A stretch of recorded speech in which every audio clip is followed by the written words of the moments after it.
پھر آپ بہت خوبصورت بات فرماتے ہیں، اے میرے بیٹے اس مرغے سے بھی عاجز نہ ہو جو سحری کے وقت آواز دیتا ہے جبکہ تو بستر پہ سو رہا ہو۔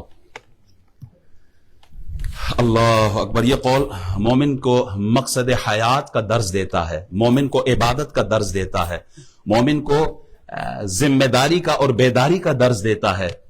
وہ بے زبان پرندہ جس کے لیے کوئی جنت کی خوشخبری اور جنت کی بشارت نہیں سنائی گئی، جس کو جہنم کا خوف اس سے نہیں ڈرایا گیا، جس پر اللہ نے نماز فرض نہیں کی، روزہ فرض نہیں ہے، وہ پرندہ سحری کے وقت اٹھ کر فطرت کے مطابق اللہ کی تسبیح بیان کرتا ہے۔ آپ صبح کے وقت اٹھے نا، پرندوں کو دیکھیں درختوں پر کیسی چہچہاٹ ہوتی ہے، وہ اپنی زبان میں اللہ کی تسبیح بیان کر رہے ہوتے ہیں۔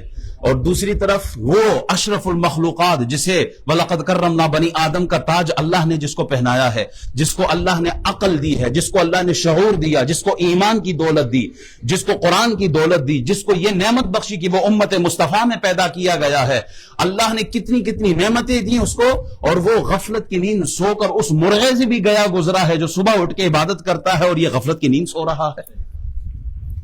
کتنی بڑی محرومی کی بات ہے کہ وہ مرغا ہو کر، پرندہ ہو کر، وہ تو اللہ کے ذکر کو نہ بھولے، اور یہ اشرف المخلوقات ہو کر اللہ کو بلا دیتا ہے۔ جو صبح کی عبادت کرتے ہیں، نماز پڑھتے ہیں، وہ لوگ بڑے خوش نصیب ہے۔ آج کا مسلمان رات کو سونے سے پہلے موبائل ہاتھ میں ہوتا ہے، وہ ویڈیوز دیکھتے دیکھتے دیکھتے ایسے وقت جا کے اس کو نیند آتی ہے جب نماز کا وقت قریب ہوتا ہے۔ تہجد تو تہجد کو چھوڑے، وہ فرض نماز فجر بھی قضا کر دیتے ہیں۔ نیک لوگ سورہ زاریات آیت نمبر 17-18 میں اللہ فرماتا ہے کانوا قلیلا من اللیل ما یہجعون وبالاسحار هم یستغفرون۔ اللہ فرماتے ہیں جو میرے نیک بندے ہیں نا، متقین کا، جنتیوں کا ذکر آ رہا ہے، اللہ فرماتے ہیں یہ جو نیک متقی جنتی لوگ ہیں یہ راتوں کو بہت کم سوتے ہیں اور یہ سحری کے وقت استغفار کرتے ہیں۔ ہمارا حال ہم خود کو جج کریں، ہم کس مقام پر کھڑے ہیں۔